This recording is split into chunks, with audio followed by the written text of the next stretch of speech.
trucks in the building and whatnot. So it's a little bit more inside, and what we're talking about today is the outside approach. Okay.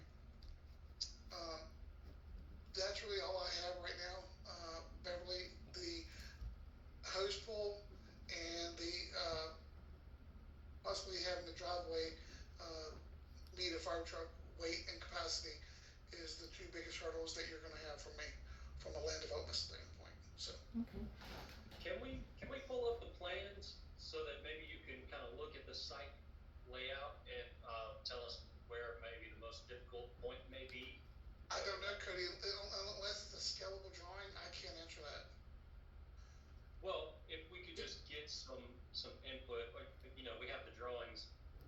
So if you say, hey, that furthest point on that food pantry, that's going to be obviously Well, the well, furthest point I think away. right. So in the express interest of time, I'm going to just say the going up the ramp is going to be probably the most challenging. I can pull along the yard, and that's an easy direct shot. But when I have to go up and along the ramp, up those stairs and around that deck area, that affects my hose pull. So I would say the area that I would have concern with was that raised platform and the deck and the ramp area when it comes to measuring that hose pull. So if it were straight down the driveway here and then across the yard up the steps into the food pantry, and you wouldn't have to do the ramp. Well, I don't just go in the house. I have to go along the outside of the building as well. So I'm going to have to go up on that deck and go to the wall between the house and the food pantry. Okay. So That now, it still wouldn't require you to go up the ramp. So okay, I understand. Okay. yeah, well, I'm going to have to go up the ramp at some point in order to get to your existing building as well. So But the which hose could pulls for both buildings. okay, but could you go through the front door of the property instead I of going? can, but because I can, but the commercial code tells me I got to reach with all exterior walls. That's what my fire code tells me. All exterior walls. Okay. Okay. And if you want to call me or email me with another questions or whatever for the sake of time for today, Mhm. you can do that, and we can have a side conversation on this. Okay. All right. Okay. Thank you so much.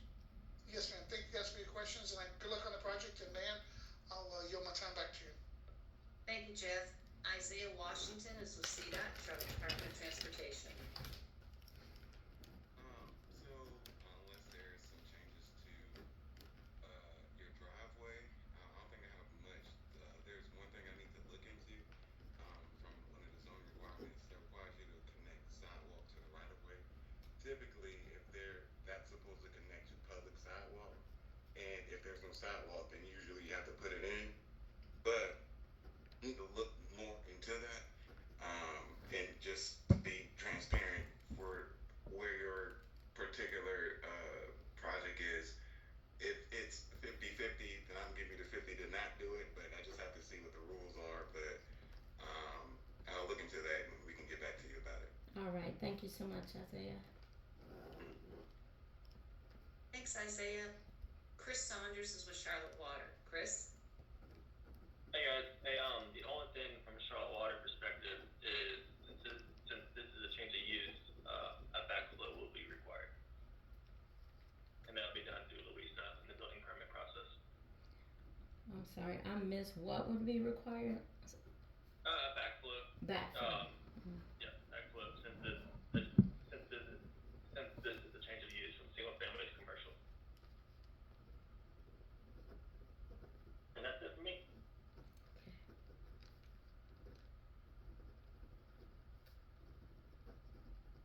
Thank you, Chris.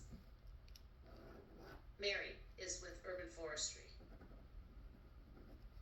Hello. Hello. So, hi. So, because there is a cumulative increase of the built upon area greater than 5% of the square foot of the property, it does, as it appears now, that it does trigger full urban forestry requirements.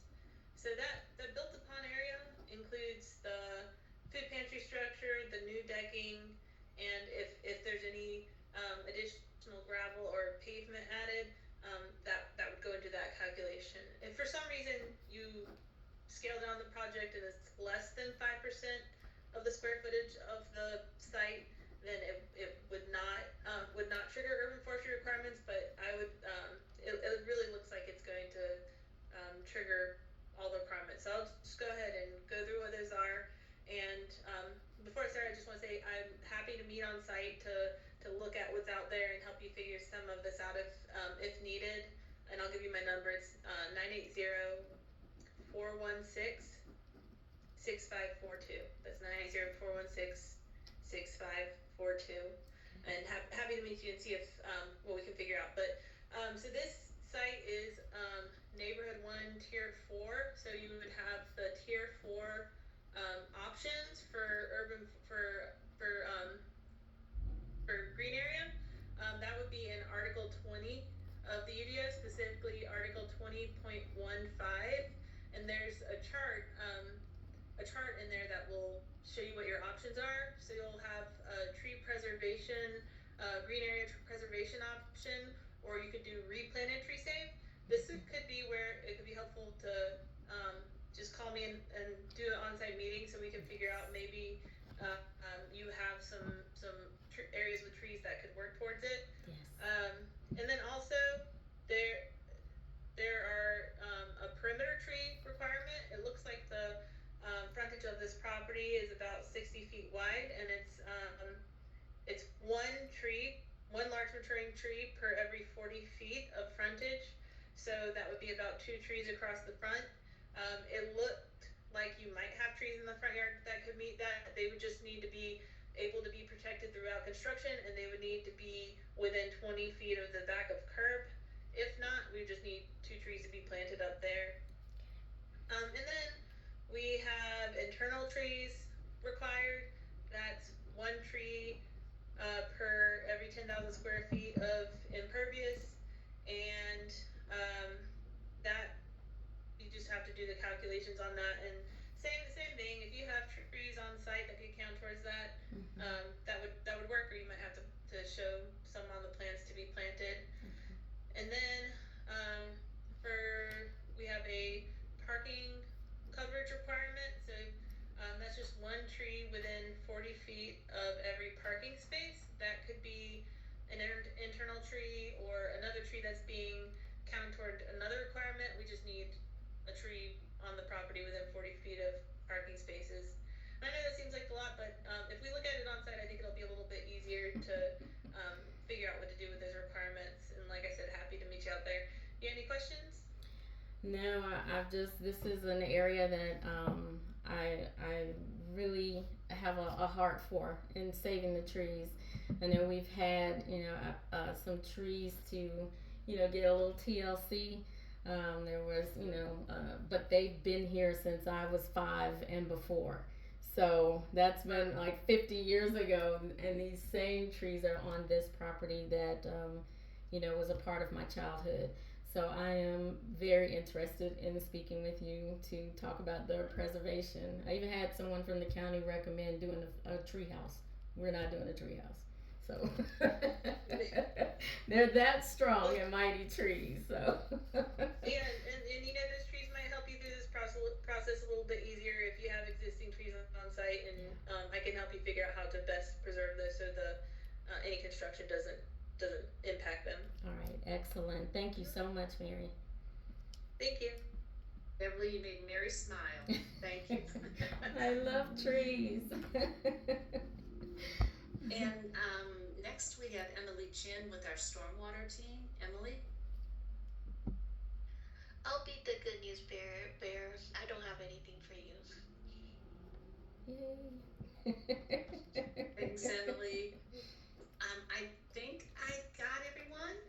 Do you have any additional questions for us at this time? We will be available if you ever need to reach out to us as you continue on with your design. Please feel free to reach out to us. We'll help in any way that we can. Absolutely. Hey Nan, I just wanted to recommend to Beverly, there's what we call a sketch plan process that you are welcome to go through. There is a fee. It's a review that you submit through Excella. It goes through the various departments, same group that's here, urban forestry, stormwater, everyone within the land development center, and we will provide you comments back on that sketch plan Okay. before you go full force into any kind of full land development construction plans. And again, that's all submitted through Excella. So Okay. I wanted to put that on the table as well as another tool to use.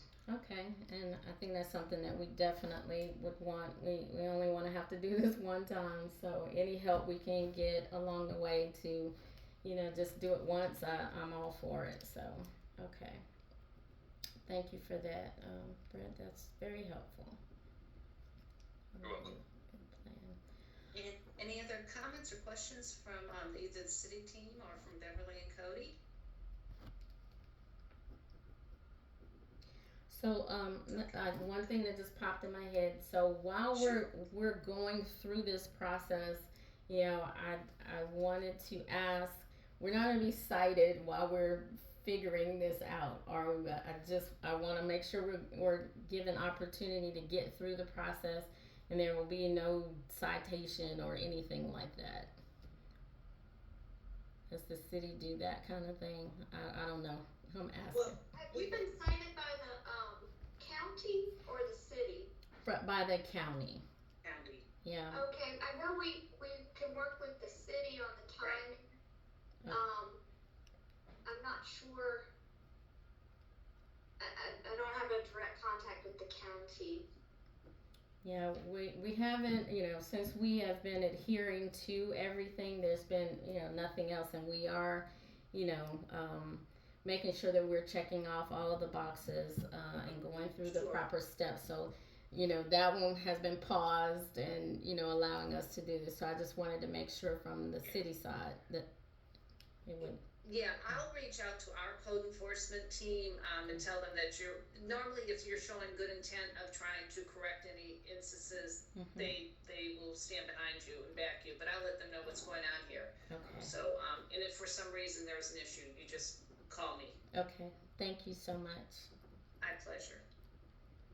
All right. I just want to get this done so I can get back to work. I'm sure. It's saying over your head. Again, we're here to help and try to make this as painless as possible. So, thank you for your good work too. All right, thank you. Your heart's in the right place. Yes, I love it. I love it. Okay, if there's anything else, or not anything else, we'll say it's been a pleasure to meet you, and we're here to help. And good luck with the project. All right, let me ask Cody. Is Cody still on? Maybe. Yeah, he sure is. Okay. Yes. Anything that you may need, Cody? I think we're good for now until everybody blesses or not blesses. Yeah, I need to do some research on that post pole for city fire, because that sounds like the one thing that could really blow the costs up to me. There may be other things like the trees and whatnot, but yeah, I need to do that research. I don't know if Jeff is still here, if there's a website or a resource that I can go directly to see how to calculate that 150 feet.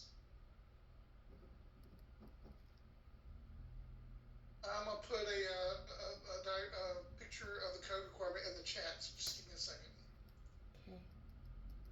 And Cody, while Jeff's doing that, if you've got any questions about the landscape yards too, let me know from a zoning perspective. And if we need to get with John Kinley on that from a variance standpoint, I can put you in contact with him.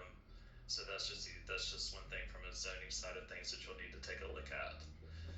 And that was Article 20 of the UDO.